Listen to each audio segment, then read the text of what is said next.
prime abord, je félicite le courage de notre ministre d'avoir venu répondre et nous éclairer sur la gestion que nous avons confié le fonds.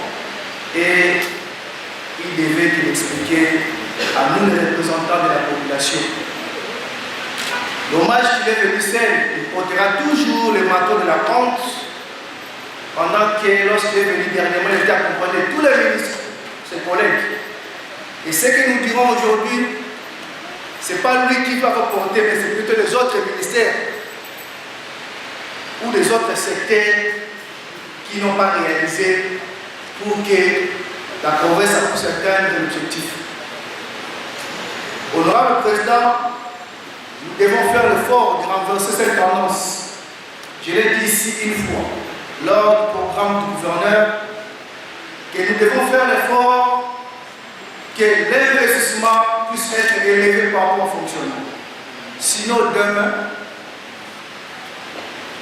nos percepteurs, nos agents qui perçoivent les taxes et autres seront hués, parfois chassés. Parce qu'à chaque fois, lorsqu'ils descendent sur le terrain, on les pose des questions ou on les réplique. Bon, tout ça, nous ça, ni. Et j'espère des montants pareils, et s'ils comprennent, l'État est tellement au-dessous. Et on ne trouve pas comment. Et je rejoins rapidement certains honorables qui sont passés par ici, que nous devons relever cette pente ensemble avec eux. Honorable Président, si je regarde les points péage, je l'ai dit ici, si vous regardez sur l'édit 2025, dans la mention recette du péage, on a écrit forfait. Je l'ai dit ici, pendant que nous le savons bien que le gouverneur précédent a fait l'effort qu'on puisse aujourd'hui percevoir 5% de revenus du péage.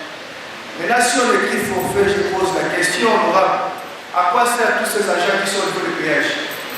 Parce que si on avait mis ces agents de la commission, c'était pour percevoir les 5%. Et lorsqu'il y a forfait, pourquoi ils sont là? On doit retourner à ces mots de 5%.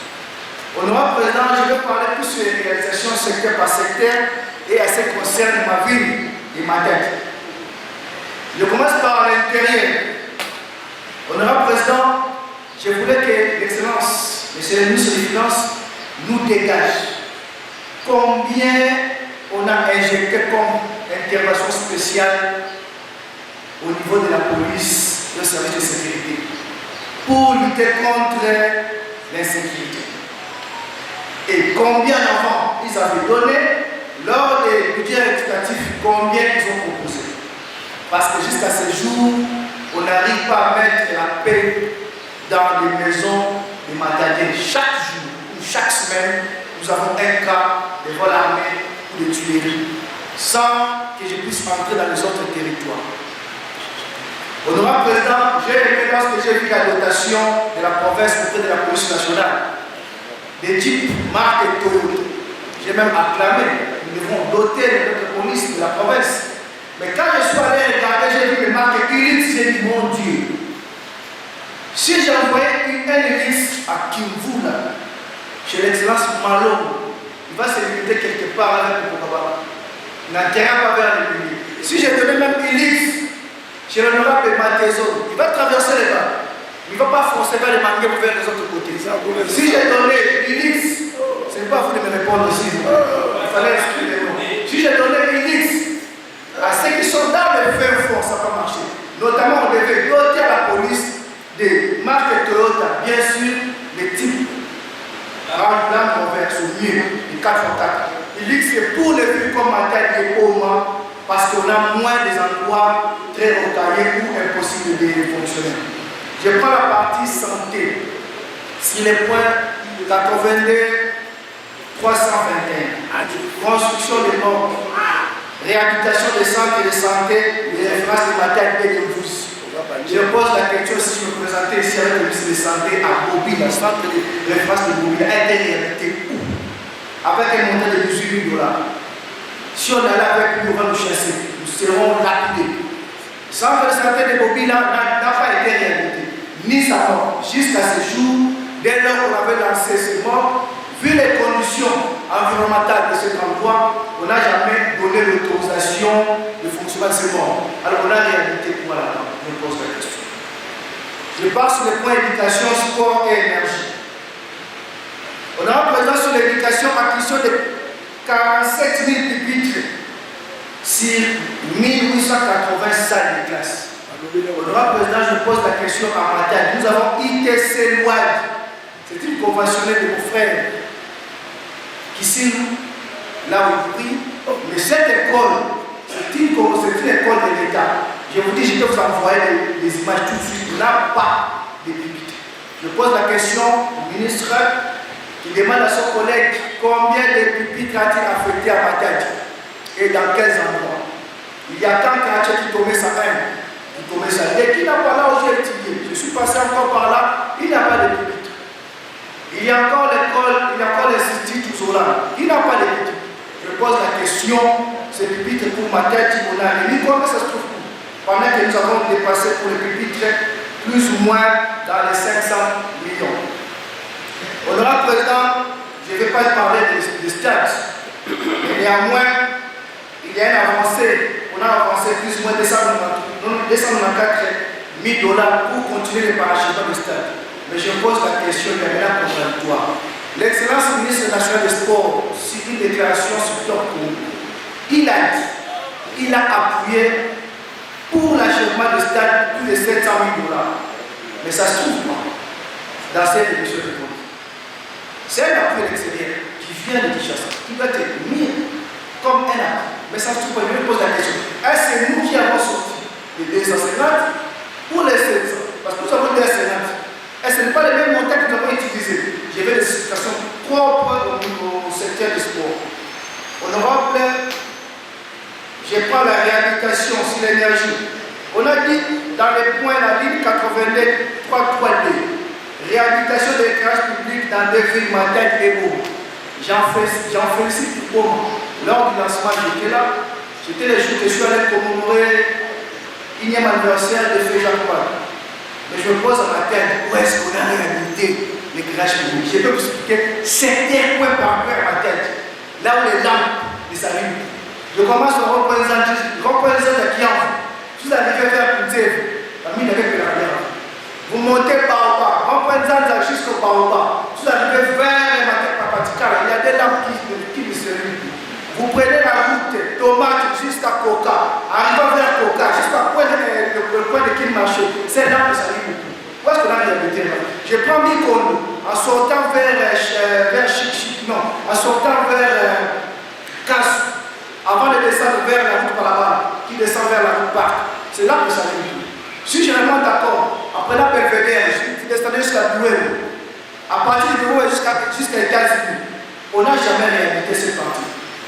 Le maire de la ville ancienne avait réhabilité l'éclairage public et le maire de la ville actuelle a réhabilité quelque part. Je ne sais pas si le ministère de secteur de l'énergie dira cet argent, 24 000 $, c'est 24 500 $, 609 $ pour la réhabilitation, si je le dis par des mots, mais Matadi de 12 000. Pour Matadi, c'est parti. Qui nous explique, parce que jusqu'aujourd'hui, nous avons le point qu'il y a encore des poches noirs à Matadi. Je prends la partie ITP. Honorable Président, honorable, moi, il me dérange. Il me déconcentre. Recommandation. Honorable Président, c'est la réhabilitation de l'expansion de Matadi. J'ai vu ici soit 264 000 $, 264 880 000 $, a été pour la réhabilitation. Et on a cité certains points. Un pont Citra Belvedere. Même mon collègue qui sera étonné. Où est-ce qu'on a réhabilité les ponts? Jusqu'aujourd'hui, on n'a pas touché le pont. Où est-ce qu'on a réhabilité du côté pont Citra? Je ne vois rien. Ce sont des routes que nous marchons chaque fois parce que nous avons des bases là-bas. Où est-ce qu'on a réhabilité Belvedere? Même si je prenais Belvedere jusqu'au niveau des terrains de niveau, ça à peine à commencer avec le programme PDP. Ça ne sera pas mis dans cette réduction des comptes. Honorable Président, je descends sur le secteur d'entrepreneuriat. Honorable Président, j'ai vérifié dans ce secteur si ambitieux pour la jeunesse. La personne qui gère le secteur a consommé 71% des frais d'émission. Pendant que si l'investissement, il a investi question de la présidente. Nous devons réhabiliter, dans cette priorité, il y avait la réhabilitation des maisons de la femme. À Casamou et à Matane. Ce qu'on appelle autrement Matane, une lacune à Bissou. 60 millions. 50 millions pour Matane. Au total, il a fait payer 120 à 130 millions. Pourquoi ne pas réhabiliter cette maison? Cette maison a un caractère très spécial pour la femme. Formation de mamans, formation de jeunes filles et autres. Mais ils préfèrent aller consommer ces frais d'émission à l'interne et à l'externe. Franchement, je suis dessus et j'ai vérifié le secteur est dirigé par une dame. Si j'étais le gouverneur, je pourrais regarder le 31 décembre. 15 minutes déjà. Honorable Président, nous devons comprendre cette histoire dans l'entrepreneuriat. Nous devons faire à mieux. J'ai regardé les priorités de ces secteurs. Je ne vois pas les plus. Honorable, si je vous dérange, s'il vous plaît. Honorable Président, protégez-vous. Honorable, très bien. Vous dérangez. 15 minutes, Président. Honorable Président, je pourrais continuer. Je ne fais pas les séances missionnaires. Moi, je viens travailler. Je continue. J'aimerais mettre même dans les priorités de ces secteurs. Nous avons ici INPP. Je ne vois pas la cohérence plutôt l'attachement entre ces secteurs d'entrepreneuriat et les INPP mental et Goma. Je ne vois pas l'alignement entre ces secteurs avec d'autres centres de formation qui pourraient aider la jeunesse. Les secteurs d'entrepreneuriat aujourd'hui est prometteur partout au monde. Et je ne vois pas des priorités. Et je ne vois même pas les priorités que ces secteurs pourraient améliorer. Aujourd'hui, nous avons le banditisme urbain. Pour limiter ce banditisme urbain, nous devons beaucoup s'atteler sur les secteurs d'entrepreneuriat. Par rapport aux recommandations d'excellence, honorable président, lorsque j'ai vu la récépissé de la Cour des comptes, vous allez voir les mêmes recommandations que les amis ont fait. On parle toujours des taux. Je vais lire ça. Faites les taux d'exécution. Nous demandons à l'excellence vraiment de mettre des priorités pour enfin que la population puisse sentir que ce que nous mobilisons comme recettes et que la population soit les bénéficiaires. Et sur cela, je donne notre recommandation sur l'investissement, je l'ai déjà parlé. Et je parle encore de ce dossier de péage et l'agence qu'on a créée. On a enlevé au niveau de la DGRKC le péage. Nous avons augmenté encore sur le fonctionnement. Pendant que les mêmes recettes étaient mieux attachées au niveau du DGRKC, on a créé une autre agence qui gère le péage. Notamment, si vous regardez combien génère cette agence et combien en termes de dépenses. Donc, si on doit encore revoir cette histoire, afin de diminuer des agents ou des personnels au niveau de plusieurs agences et au niveau des ministères. Quant à la recevabilité, je remercie l'excellence. Notre problème, c'est plus que de donner des recommandations et d'accepter.